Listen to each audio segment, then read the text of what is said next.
আসসালামু আলাইকুম।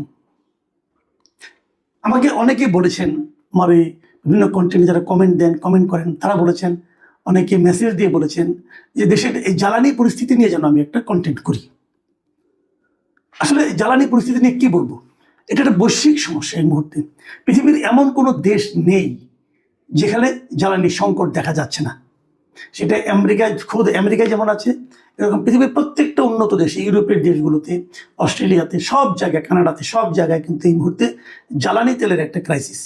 এবং এই ক্রাইসিসটার একমাত্র অন্য কোনো কারণ নেই। একমাত্র কারণ হলো ইরানের সঙ্গে যুক্তরাষ্ট্র এবং ইসরায়েলের যে যুদ্ধ চলছে সেটা। এবং এই যুদ্ধ কোথায় যেয়ে ঠেকবে এটা কিন্তু আমরা কেউ জানি না। যুদ্ধে যতই যুক্তরাষ্ট্রের জয়টা অসম্ভব হয়ে যাচ্ছে, ততই কিন্তু আমি যুদ্ধের পরিণতি আরো খারাপ দেখছি। কারণ শেষ পর্যন্ত এমনও হতে পারে, যুক্তরাষ্ট্রে যিনি প্রেসিডেন্ট আছেন, ডোনাল্ড ট্রাম্প, ওনার মানসিক স্থিরতা নিয়ে আমার অনেক সন্দেহ আছে। এ ধরনের একজন অস্থির প্রকৃতির মানুষ শেষ পর্যন্ত চূড়ান্ত সিদ্ধান্ত কি নেন এটা বলা বড় কঠিন। যুক্তরাষ্ট্র যদি ইরানের তৈল ক্ষেত্রগুলির উপর হামলা চালায়, তাহলে ইরানও কিন্তু পাল্টা হামলা চালাবে। মধ্যপ্রাচ্যের যুক্তরাষ্ট্রে যারা নাকি মিত্র শক্তি আছে, যেমন আপনার সৌদি আরব অথবা কুয়েত, এই যে দেশগুলো আছে তেল সমৃদ্ধ দেশগুলো, তাদের উপরেও কিন্তু ইরান আঘাত হানতে পারে। যদি সেরকম আঘাত হানে, তাহলে কিন্তু মধ্যপ্রাচ্য থেকে যে তেল পাওয়া, এটা কিন্তু দীর্ঘদিনের জন্য ক্ষতিগ্রস্ত হয়ে যাবে। কাজেই তেল সংকট, এটা কারণটা যেমন আমরা জানি, আগামী দিনগুলোতে তেলের কি হবে এটা আরো ভয়ঙ্কর হবে। এটা নিয়ে নতুন কোনোভাবে কোনো দেশের সরকারের যোগ্যতা অযোগ্যতার ব্যাপারটা কিন্তু এখানে নেই। সারা দুনিয়ারই একটা সমস্যা হবে। এবং যদি তেলের সমস্যাটা যেভাবে চলতে থাকে, তাহলে তেল থাকা না থাকা মানে, তেলের ঘাটতি থাকা মানে সব কিছুর ঘাটতি থাকা। আপনি একটা কথা ভাবেন, তেল না থাকলে কি হবে? কেবল আপনার বাসার মানে আপনার রান্নার সমস্যা হবে, অথবা আপনার গ্যাস না থাকলে আপনার মানে সিলিন্ডার থাকবে না, তা কিন্তু নয়। গাড়ি চলবে না, বাস চলবে না, ট্রাক চলবে না, পরিবহন ব্যবস্থা ভেঙে পড়বে, ট্রেন চলবে না, আপনি যোগাযোগ করতে পারবেন না, মালামাল এক জায়গা থেকে এক জায়গায় আনতে পারবেন না। এই একটা ভয়ঙ্কর অবস্থা। কাজেই ওই সময়ের কথা কল্পনা করে লাভ নেই। ওই সময় কথা কল্পনা করলে আজকে থেকে আপনার ঘুম নষ্ট হয়ে যাবে। আপনি আজকে থেকে আর ঘুমাতে পারবেন না। আপনি ভাবতে পারেন আপনার বাসায় ফ্যান চলবে না, অমুক চলবে না, কিভাবে? আপনি জীবনটা, আপনি তো অভ্যস্ত হয়ে গেছেন। তেল না থাকলে ইলেকট্রিসিটি পাবেন না আপনি, মানে জ্বালানি না থাকলে। এলএনজি যদি না পান, তাহলে আমাদের ইলেকট্রিসিটি থাকবে না। কারণ আমাদের পাওয়ার যে ইগুলো আছে, আপনার যে মানে সেক্টরগুলো আছে, সেগুলো কিন্তু এলএনজি নির্ভর। তাহলে কিভাবে হবে?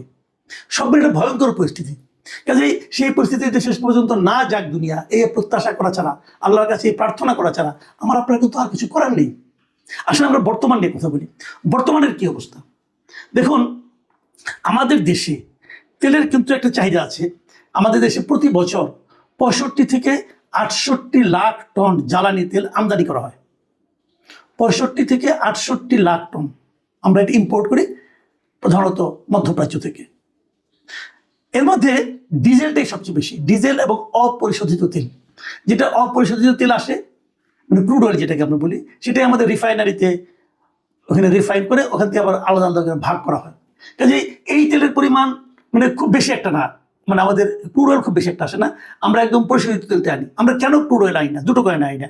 একটা কারণে আনি না, আমাদের রিফাইনারির ক্যাপাসিটি কম, আমরা অত বেশি রিফাইন করতে পারি না, 1 নম্বর কারণ। 2 নম্বর কারণ হলো, রিফাইনারিতে যদি আমরা পাঠাই, সেখানে ক্রুড অয়েল থেকে আমরা ডিজেল পাবো, পেট্রোল পাবো, অকটেন পাবো, মোবিল পাবো, অনেক কিছু পাবো। এর ক্যাটাগরি অনুযায়ী ভাগ হবে। কিন্তু আমাদের অকটেন এবং পেট্রোলের খুব একটা দরকার নেই। আমরা পেট্রোল এবং অকটেনটা পেয়ে যাই আমাদের যে গ্যাস সেক্টর, গ্যাস ফিল্ডগুলো আছে, এই গ্যাস ফিল্ডের সঙ্গে যখন আমরা গ্যাস উত্তোলন করি, তখন তার বাই প্রোডাক্ট হিসাবে কন্ডেনসেট নামে একটা জিনিস উঠে, একটা তরল পদার্থ উঠে। সেখান থেকে আমরা ওটাকে আমরা করে অকটেন এবং পেট্রোল পাই। পেট্রোলই পাই বেশি। কাজে ওটা আমাদের যে মূল টোটাল যে চাহিদা, এই চাহিদার অর্ধেকেরও বেশি আমরা ওখান থেকে পেয়ে যাই। আর আমাদের দেশে কিন্তু পেট্রোল এবং অকটেনের চেয়ে ডিজেলের চাহিদা বেশি। মাথায় রাখবেন, আমরা কিন্তু ভুল বুঝি। এই যে আমরা প্রতিদিন যে পাম্পগুলোর সামনে যে বিশাল লাইন দেখি, এটা কিন্তু ডিজেলের জন্য লাইন না। এটা মূলত ডিজেলের লাইন আছে, কিন্তু এটা মূলত লাইনটা হলো পেট্রোলের লাইন। এই যে প্রাইভেট কার বলেন, মোটরসাইকেল বলেন, এগুলো সব কিন্তু পেট্রোল অথবা অকটেনের লাইন। কাজেই পেট্রোল এবং অকটেনের লাইন আমাদের দেশে হওয়া উচিত না, মানে প্রয়োজন নাই। এটা আমাদের দেশে এখনো পর্যাপ্ত সরবরাহ আছে। এবং কখনোই, যত কিছু হোক মধ্যপ্রাচ্যে, আমাদের কখনোই কিন্তু পেট্রোল এবং অকটেনের কোনো ঝামেলা হবে না। কারণ আমরা এটা একদম, আমাদের দেশ কখনোই পেট্রোল এবং অকটেন শূন্য হবে না। কারণ এটা আমরা নিজেরাই পাই, আমাদের এখানে আছে, আমাদের গ্যাস ফিল্ডগুলোতেই আছে।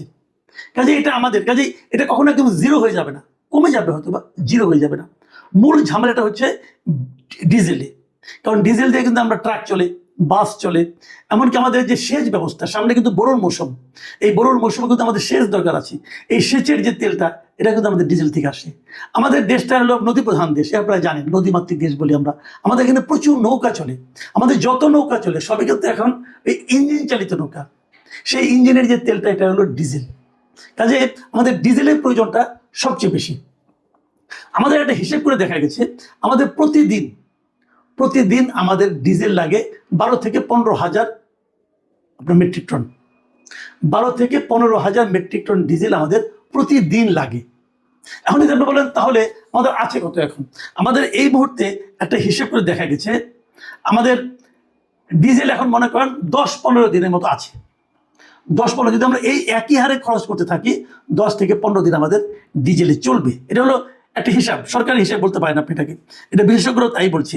এখন এতে ভয় পাওয়ার কিছু নাই, ভয় পাওয়ার কিছু নাই এই কারণে যে আরও ডিজেল কিন্তু এর মধ্যে আসছে। এর মধ্যে আজকে সর্বশেষ যে খবরটা পেলাম যে চট্টগ্রাম পোর্টে সিঙ্গাপুর থেকে একটা জাহাজ ভর্তি ডিজেল এসে পৌঁছেছে। কাজে একদিকে খরচ হতে থাকবে, আরেকদিকে আসতে থাকবে, এই ধরনের একটা নিজস্ব কিন্তু আমাদের একটা ব্যবস্থা আছে। এখন আমরা কতটুকু পাবো, এই জন্য কিন্তু আমি মনে করি আতঙ্কিত হওয়ার খুব কারণ নাই। কিন্তু তারপরেও আতঙ্ক ওইটা, যদি যুদ্ধটা না থামে তাহলে আমরা কি করব?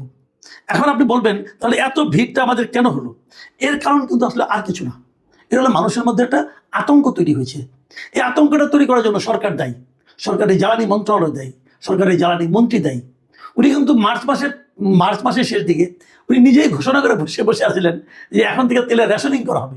এই যে রেশনিং কথা উনি উচ্চারণ করলেন না, এটা উচ্চারণ করেই মানুষের মধ্যে একটা উনি আতঙ্ক, প্যানিক ঢুকিয়ে দিয়েছেন, এবং মানুষ এরকম আতঙ্কিত হয়ে এরকম ভাবে তেল কেনা শুরু করেছে।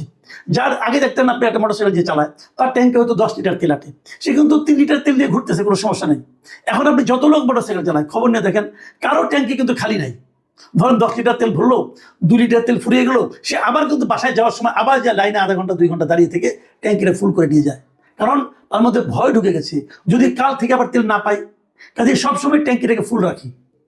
এই যে টেন্ডেন্সিটা, এটার কারণে কিন্তু এখন আপনি লাইনগুলি দেখতে পাচ্ছেন। এই লাইনটা আসলে কৃত্রিম লাইন। এই লাইনে আরেকটা কারণ আছে, আরেকটা কারণ হলো যে যারা নাকি ব্যবসায়ী, এই ব্যবসায়ীরা যারা অসাধু ব্যবসায়ী, যখনই শুনছে তেলের ক্রাইসিস, তারা ভেবেছে এই তেলের ক্রাইসিসকে কেন্দ্র করে তারা তেলের একটা চোরা কারবারি করতে পারবে, বিদেশে মানে ইন্ডিয়াতে পাঠাইতে পারবে, একটা চোরা কারবারির পথ আছে, অথবা মানুষের কাছে বাড়তি দামে বিক্রি করতে পারবে। আমি কিন্তু দেখেছি, ঈদের দিন আমি দেখেছি অনেক মোটরসাইকেল চালক যারা আছে, তারা তেল না পেয়ে ওই বোতলে করে 1 লিটার 2 লিটার তেল তারা কিনেছে, 200 টাকা 300 টাকা পর্যন্ত তারা লিটার হিসেবে কিনেছে। ওটা একটা সাময়িক ব্যবসা তারা করার চেষ্টা করেছে। কিন্তু এই ব্যাপারে সরকারের কিন্তু খুব সিরিয়াস হয়েছে এইভাবে যে তারা কারা কারা তেল মজুত করছে এটা উদ্ধারের জন্য চেষ্টা করছে, পুরস্কার ঘোষণা করেছে যে মজুতদারদেরকে ধরিয়ে দিতে পারলে পুরস্কৃত করা হবে। এবং এই কারণে অলরেডি মজুতদার ধরা পড়ছে। আমরা দেখলাম ট্রাঙ্কের মধ্যে নাকি তেল ঢুকিয়ে রাখছিল। এখন ভাবতে পারেন কিভাবে মানুষ মজুত করছে, মাটির নিচে গর্ত করে ড্রাম বানিয়ে এর মধ্যে বিভিন্নভাবে তেল রেখেছিল। এর মধ্যে জানা গেছে, যেটা আমি জানলাম কয়েকদিন আগে, প্রায় 2.25 লাখ লিটার তেল কিন্তু এভাবে উদ্ধার করা হয়েছে।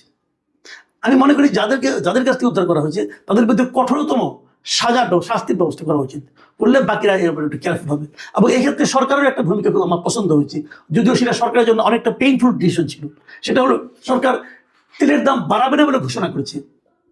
এই যে তেলের দাম বাড়াবে না, না বাড়ানোর যে ঘোষণা, এই ঘোষণাটা কিন্তু এই মজুতদারদের জন্য একটা নেতিবাচক ব্যাপার ছিল। মজুতদারদের পরে বেচবে বেশি দামে, এই আকাঙ্ক্ষার মধ্যে পানি পড়ে গেছে এটাতে। তারা আর তো তেলের দাম যদি না বাড়ে তাহলে মজুতদারি করে লাভটা কি হলো?